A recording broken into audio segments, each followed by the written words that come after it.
যতদিন না তুই মোটা তাজা হচ্ছিস এই খাঁচায় তুই বন্দি থাকবি।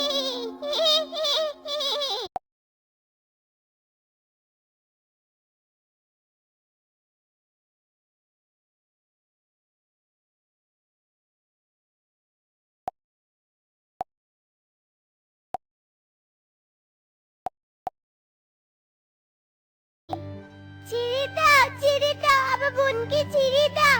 বোন, তোকে এখন আমি কি করে মুক্ত করব? চুপ, একদম চুপ। তুই আজ থেকে আমার সমস্ত কাজ করবি। যা, আমার জন্য রান্না কর গিয়ে।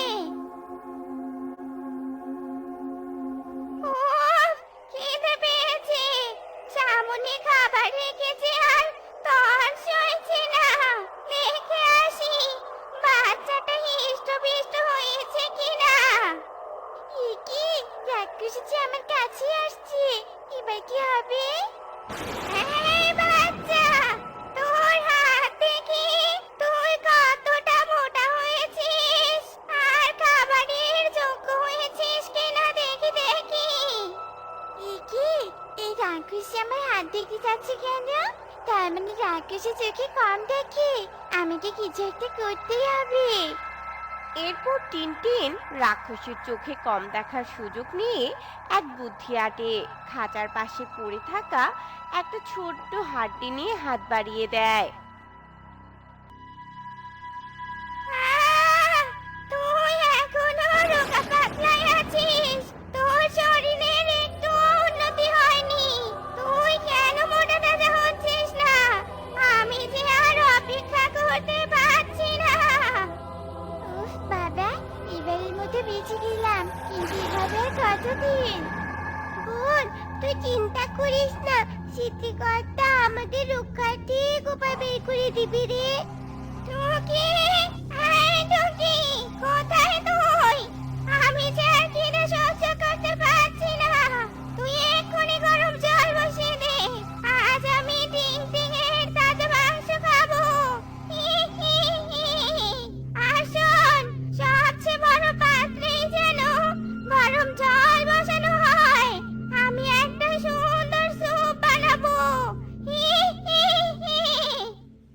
এমন এমন করবে না, এমন করবে না।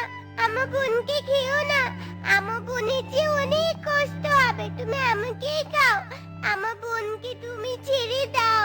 তোমাকে অনুরোধ করি, আমার বোনকে ছেড়ে দাও। চুপ, একদম চুপ। বেশি কথা বললে দুজনকে চিবিয়ে খাবো। যা বলছি, গরম পানি বসিয়ে দে। আমি বোনকে কি করে বাঁচাবো? এই সৃষ্টিকর্তা, তুমি আমাকে সাহায্য করো। কি করবো আমি? বোনকে যে বাঁচাতেই হবে। এই টুকি, জলটা কি ফুটেছে? আমি খাওয়ার জন্য প্রস্তুত। যা দেখ ফুটেছে কিনা। ইয়ে, মানে আসলে কি, আমি তো ছোট, এত বড় পাত্রে কি করে দেখবো জল ফুটেছে কিনা? তাই আমি দেখতেই পাচ্ছি না। উফ, আমার যে আর তর সইছে নে। যা, মই আনতো, আমি নিজে উঠে দেখছি।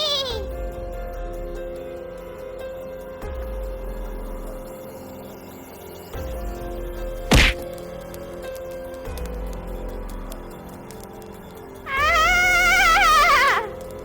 এরপর রাক্ষসী পানিতে ছটফট করতে করতে মারা যায়। রাক্ষসীটা মরে গেছে বোন, অতি চালাকের শাস্তি হয়েছে। স্বয়ং সৃষ্টিকর্তা আমাদের সাহায্য করেছেন, কেউ আমাদের কিছু করতে পারবে না। হ্যাঁ দিদি, অন্যের জন্য গর্ত করলে সে গর্তে নিজেকেই পড়তে হয়। চলো আমরা এখন বাড়িতে যাই, বাবা নিশ্চয় আমাদের জন্য কষ্ট পাচ্ছে।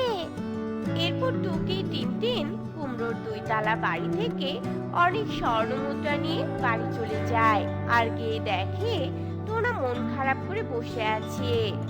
বাবা, বাবা, আমরা চলে এসেছি। আমার সোনারা চলে এসেছিস। তোদের আমি কতদিন থেকে দেখি না। তোর সৎ মাকে আমি বাড়ি থেকে বের করে দিয়েছি। ওই কালনাগিনীর জন্য আমি তোদের হারিয়ে ফেলেছিলাম। ওসব বাদ দে রে মা, আমি তোদের ফিরে পেয়েছি, এটাই আমার অনেক। দেখিস মা, আমরা এখন থেকে অনেক ভালো থাকবো। তোদেরকে আমার কাছ থেকে আর কেউ কেড়ে নিতে পারবে না। রাজা মশাই, উনি অনেক দূর থেকে এসেছে, আপনার সাথে দেখা করতে চায়, তাই নিয়ে আসলাম। ঠিক আছে, তুমি এবার যাও, আমি কথা বলছি। যথাজ্ঞা মহারাজ। বলুন, আমার সাথে কেন দেখা করতে এসেছেন? রাজা মশাই, আমি হলাম মিষ্টি লাউ ব্যবসায়ী। বিদেশে মিষ্টি লাউয়ের চাহিদা খুব বেশি, তাই আমি বনের প্রতিটি পাখিদের এই মিষ্টি লাউ চাষ করতে উৎসাহ দেই। এজন্য আপনার কাছে অনুমতি নিতে এসেছি। আপনি অনুমতি দিলে আপনার প্রজাদের সাথে এ বিষয় নিয়ে কথা বলতে পারি। ও আচ্ছা, কিন্তু একটি মিষ্টি লাউ কত করে কিনে নিবে? রাজা মশাই, একটি মিষ্টি লাউয়ের দাম 100 স্বর্ণ মুদ্রা। তাই নাকি? তাহলে তোমাকে প্রজাদের উৎসাহ দিতে হবে না, আমি তাদের চাষ করতে বলবো। তুমি বললে চাষ নাও করতে পারে। তুমি আমার কাছে এসে মিষ্টি লাউ নিয়ে যেও। ঠিক আছে রাজা মশাই, তাহলে আমার আরো ভালো হবে। আজ তাহলে আসি। এসো তবে। মন্ত্রী, রাজদরবারে এসো। বলুন রাজা মশাই। আমার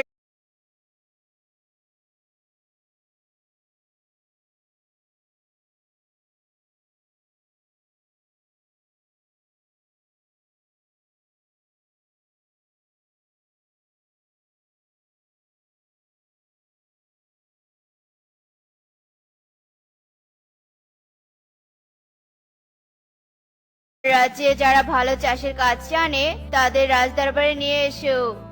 ঠিক আছে রাজা মশাই, এক্ষুনি যাচ্ছি। এই সুখী, বলতো আমাদের বনে কে ভালো চাষবাসের কাজ করে? রাজা মশাই তাদের ডেকে পাঠিয়েছে। আমাদের বনে টোনার দুই বউ চাষবাসের কাজ ভালো জানে।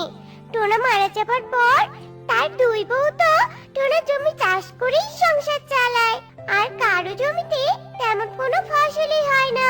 তুমি ওদেরকেই নিয়ে যাও রাজার কাছে। ঠিক আছে সুখী, তোকে অনেক ধন্যবাদ, আমি আসি তবে। টুনি, এই টুনি, বাড়িতে আছো? মন্ত্রী মশাই, কি হয়েছে? কোনো অভিযোগ এসেছে নাকি রাজার? না না, যা ভাবছো তা নয়। তোমরা নাকি চাষের কাজ ভালো করো, তাই রাজামশাই তোমাদের ডেকে পাঠিয়েছে। চলো আমার সাথে, হয়তো উপহার দিবে। ও আচ্ছা, ঠিক আছে, চল মুন্নি। তোমরা মিষ্টি লাউ চাষ করতে পারবে, বিনিময়ে স্বর্ণ মুদ্রা পাবে। হ্যাঁ রাজামশাই, পারবো। বেশ, তবে আজকে জমি তৈরি